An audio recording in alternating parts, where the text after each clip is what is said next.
Hello everybody, it is Dylan from Yugioh Everything, and welcome to my Yu-Gi-Oh! VRains Ending 1 breakdown. Now, I did a breakdown and in-depth analysis, I guess you could call it, for the first opening, so if you want to check out that video, definitely check that video out. And in that video, I talked about how we got some more information regarding the characters in Yu-Gi-Oh! VRains, at least some of the relationships between characters, and we're actually going to start with that. I said I'd cover that at the end of that video. I was going to do the opening and ending in one video together. I decided not to because it would probably be like a 25-minute video, and I'd rather do two like 10-minute videos than one really long 25-minute video. So I'm going to talk about the information about the characters that came out, the relationships they have with each other. This article will be linked down below. It's about 2 days old. I think it came out Wednesday afternoon. So it might not be new to you guys, but if it is new to you, that's awesome. And I do want to hear all your thoughts on this down below. If you just want to skip to where I analyze the ending and some of the scenes and pictures we get in the ending, I will have the timestamp for that in the description. So let's begin. We got this picture. Here are some of the relationships. Yusaku, Naoki, and Aoi are confirmed as classmates, and Akira is listed under Soul Technologies. Kusanagi and Yusaku's relationship is confidence. I looked that up, and that word basically just means like confidential. They trust each other with pretty much everything. So very good friends, best friends you could even say. Maybe from Yusaku's standpoint, the only friend he has, because we don't know if he has any kind of family life, and just based on that first episode, it just seems like he kind of keeps to himself. So Kusanagi could really be Yusaku's only friend in Yu-Gi-Oh! VRains, at least at the moment. I'm sure that's going to change by the end of VRains. Yusaku is indifferent to Naoki. Naoki considers Yusaku unpleasant. So I wonder if that's just because of the first episode. We know Naoki is in love with Playmaker, who is also Yusaku. So it's at least it's a situation where Yusaku doesn't really care about Naoki. It's not like he dislikes Naoki. So that means that as long as Naoki kind of comes around and just starts to deal with Yusaku, maybe those two are going to be good friends. I think those two will be friends because even though, yes, Naoki at the moment considers Yusaku unpleasant, the opening one begins with Naoki chasing Yusaku down and waving at him and smiling and trying to get his attention.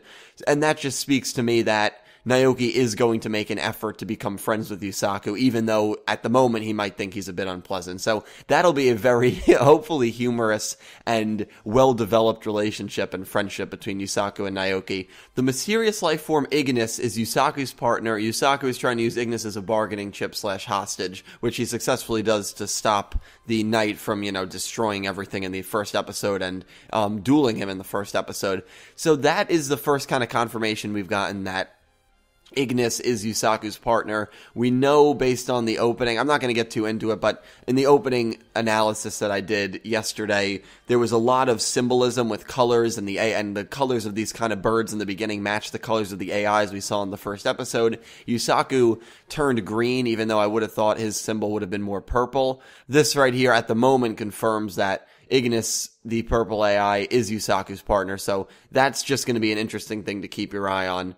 Ignis is on the run from Soul. He slipped out from Soul Technologies' fingers. Akira and Aoi are brother and sister. So nothing much new there. But then we go into Link VRains, and all these characters kind of get different profiles and different relationships with each other. It's interesting because in Link VRains, that's when the Knights of Hanoi become a thing. And that leads me to believe that Revolver, that is kind of his VR form. And maybe someone actually said a pretty interesting theory that the Knights are maybe stuck in Link VRains, and the only way for them to get out is to destroy the Cyberse, which would be kind of an interesting take on it, because then you kind of understand maybe their motivations for why they're doing what they're doing. I still do not believe the Knights, at least Revolver. I could see Spectre taking it over, especially based on that clip we got in the opening, where it seems like he's leading the entire massive amounts of Knights. I could see Revolver leaving, and then Spectre maybe taking it over and becoming, more evil and becoming more twisted, and that's when the Knights become a real threat. They're already kind of a threat now, but here's the description.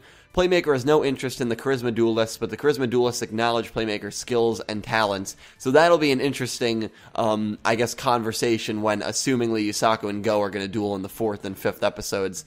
That'll be a really fun duel, hopefully, and that will be an interesting dialogue, especially because Yusaku does not have any interest in Go, but we know Go, from Go Onizuka's personal description, he has interest in the Playmaker, so that'll be an interesting duel. The mysterious life form Ignis is Playmaker's partner. Same line, just they switched Yusaku and Playmaker. And then here is the very interesting one that I touched on last video. Akira is aware of Blue Angel's true identity. That to me is the most interesting thing out of all these like mini sentences. So Akira Zaizen knows his sister is the Blue Angel, and we know that from Aoi's perspective, she wants to confess to her brother that she is a duelist. So from Aoi's perspective, she does not know that Akira knows that she's Blue Angel. And if Akira was, you would imagine, proud of that, or if Akira respected that, he probably would have said something to her by now. So I can only imagine the conversation where she finally gets the courage, because she does not seem like a very confident person, especially in the real world. Every shot we've gotten of her, she doesn't look angry, she doesn't look like distant, she genuinely looks upset. Every shot we've gotten of her, she looks upset, she looks concerned. So I'd imagine almost like a last-ditch effort to finally prove herself to her brother is to tell him that she is Blue Angel. And in her mind, she probably thinks that's all she has to say in order to gain his respect. He already knows it. And it seems like he's not really going to care about it. And that is going to be such an interesting conversation that I hope happens soon. I could see this maybe happening in the 4th episode. I think the next 2 are going to be focused on Yusaku and the knight dueling, and I'd imagine Akira will be heavily watching that duel. So I could see the 4th episode, maybe for the first half, some more kind of dialogue. Maybe the first half will be all dialogue, and then the second half will be Yusaku and Go starting to duel.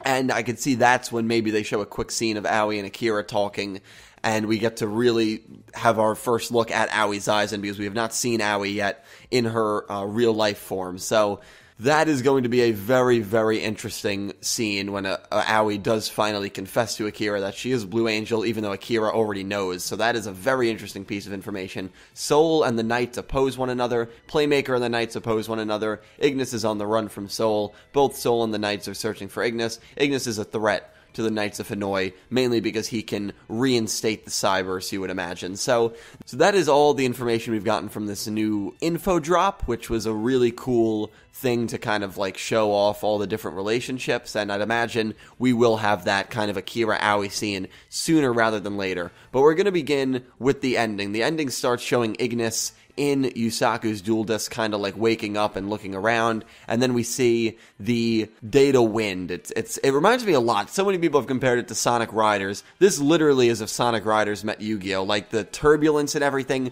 it looks so similar. It's like the funniest thing in the world. Then we see a scene of Yusaku looking up, very similar to Close to You. We also get Playmaker in the background. We get a picture of Go. You know, he's going to be like a wrestler figure, so this doesn't really surprise me. We get a picture of Aoi looking at herself as Blue Angel. She looks obviously much happier as Blue Angel. Then we see a picture of Emma. We get an image of Yusaku. It's very quick. We get an image of Yusaku and the mysterious AI. And this is interesting because right now the AI is trapped in Yusaku's duel disc. This might hint that the AI is going to become maybe his own person again. He's going to get his own body back at some point, which you kind of would imagine, and he's riding on Yusaku's shoulders, and this is maybe the only image besides the very end of this ending that we see Yusaku smiling. The only times we have seen Yusaku smiling is in this image and at the image at the very end when he's kind of looking over the city. But between the first picture of him where it had the like Close to You vibes and the kind of neon light city where they're looking up at him from the ground, and then the ending where he's looking over the city similar to what Yusei did in 5Ds, this show is just, I mean, really reminding me so much of Yu-Gi-Oh! 5Ds. We get an image here, and it's interesting. Revolver and Spectre. Spectre is front and foremost, and I'm really starting to believe that Spectre is going to become the main boss of the Knights when Revolver leaves. You have Revolver looking off into the distance, you have Spectre looking at the camera, and if you had to tell me which one of their faces just appears to be more evil, I think 90% of people would say Spectre. And so, again, kind of minor symbolism here that Spectre is in front of Revolver. I still just really believe that he is going to take over the Knights at some point. The next scene is a scene of Kusanagi looking down at, I'd imagine, a computer, looking, not really, he looks a little concerned. He looks more like angry than concerned, I'd say. So they zoom in very close to his face, and then we have a picture of Akira's shadow, maybe looking off. This is obviously where he interacts with Bishop, whatever room this kind of is. It's honestly a creepy room, because in the first episode they showed just how long this room is, and that darkness extends so far down. Just a very weird room, and I mean, you have to imagine if Akira walks 5 feet closer, he's dead. I mean, this room is just, I don't know, this room creeps me out, honestly. The fact that it can, like, show off different images and stuff, and show off huge chess pieces, and this is where, like, Akira contacts probably the head of the department.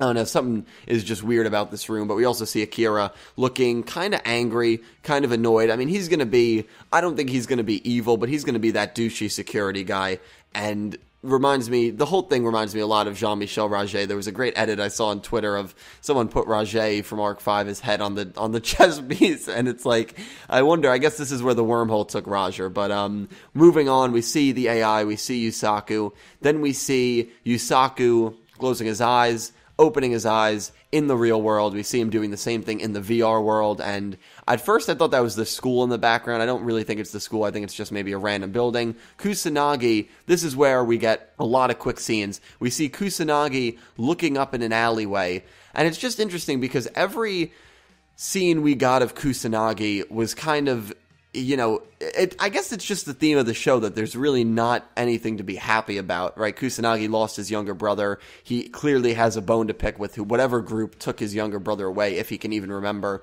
But this scene reminds me a lot of the shark scene from opening 1, where he was sitting down in an alley, and I just wonder if Kusanagi is maybe going to turn sides and turn on Yusaku. Now, I haven't seen that theory around. A few people did comment it on my last video, to be fair.